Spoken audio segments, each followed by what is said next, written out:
G'day viewers, how are you? We've made it to the end of another week. Congratulations to you. I hope the week hasn't been too difficult for you. It's been a lot of heavy shit, hasn't there? Like, it's been dark and evil shit happening.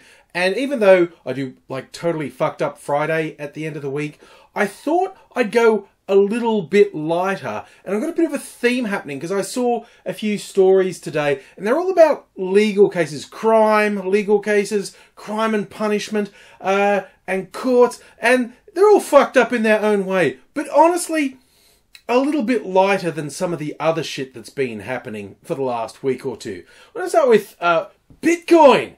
Bitcoin's still a thing. Cryptocurrency, still a thing. Not as big a thing as it was a year or two ago. You know, there's been huge drops in the values of all the cryptocurrencies, several of which have been shown to be complete scams, but people are still plugging away. And if you are going to be a Bitcoin miner, get your stuff on the blockchain, well, you need two things. You need processing power in your computers, and you need electricity.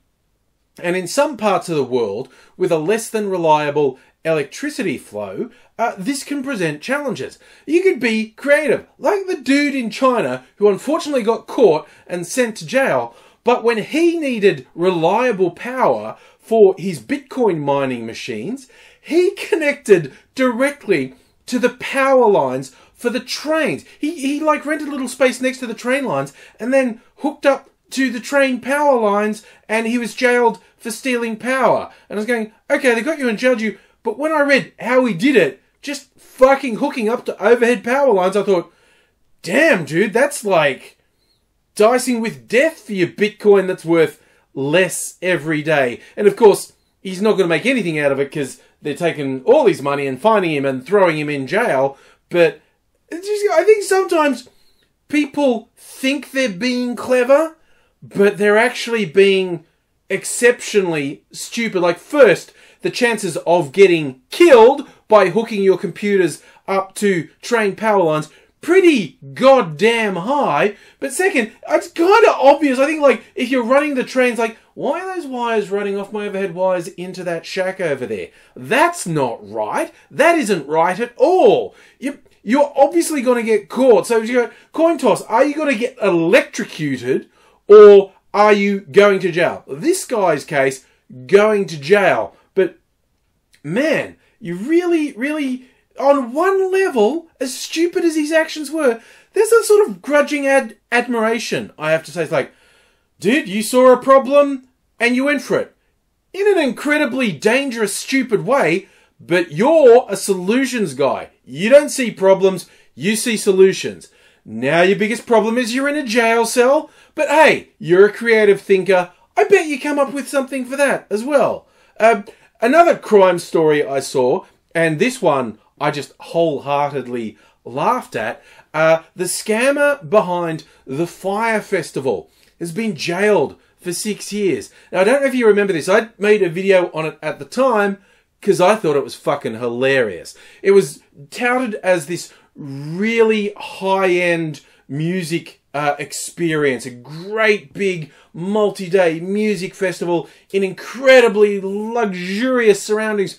People were paying anywhere from $1,000 to reputedly $100,000 for super VIP treatment at this wonderful tropical escape of a music festival. Turns out none of the acts showed up. It rained, it was muddy, the luxury accommodation and food was leaky tents and cheese sandwiches, and honestly, I just thought it was funny as fuck. These spoiled, obnoxious shits who had that many thousands of dollars to waste on a self-indulgent fucking music festival.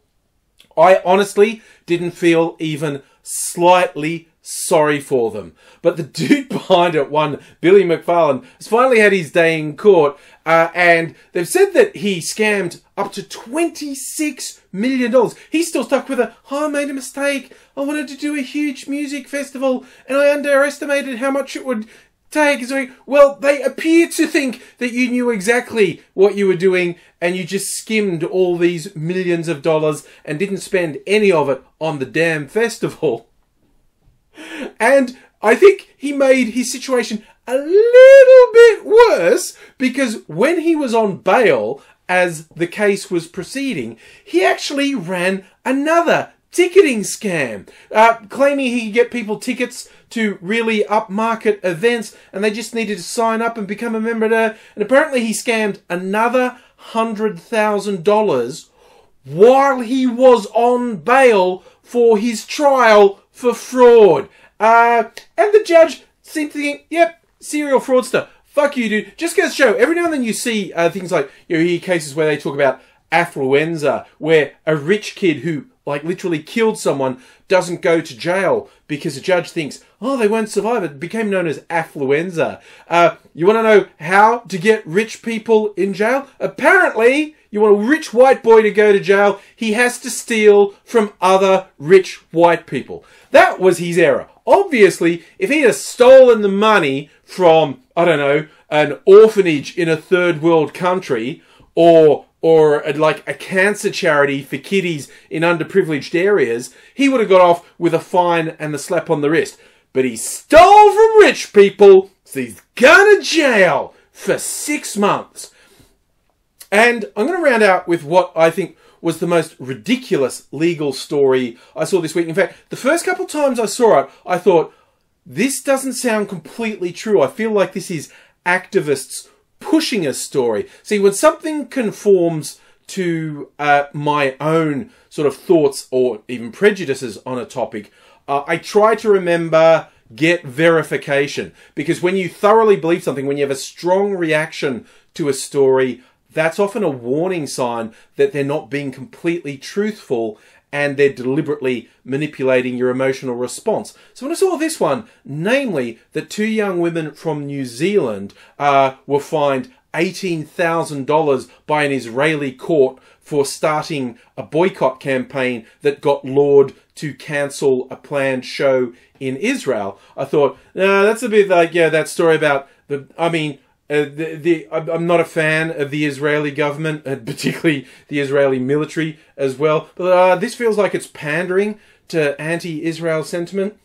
But I looked up, and it's real. There's a law passed a few years ago in Israel where you can file a civil suit against someone who organises a boycott of Israel if you feel personally affected by it. And some young women in Israel said, oh no, I was definitely hurt by this. My artistic welfare was damaged. Oh no, I was hurt as an individual and an Israeli by this terrible boycott. It was like, the fuck is wrong with you? Like, seriously, when you come from a country, from a culture, from a religion, where one of your big issues is anti-Semitic neo-Nazi fuckheads going, the Jews control the world! There's a secret globalist conspiracy. Got to remember the code word, because that's how you can claim you're not a nasty little neo-Nazi fuck, because you don't say it's a Jewish conspiracy, it's a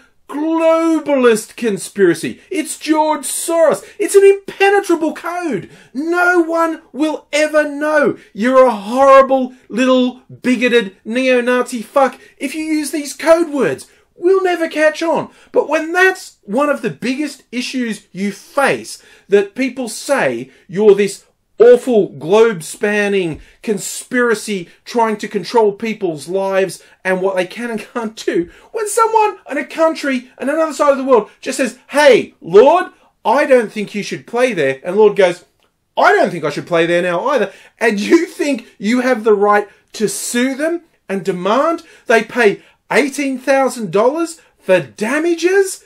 You're your own worst enemy.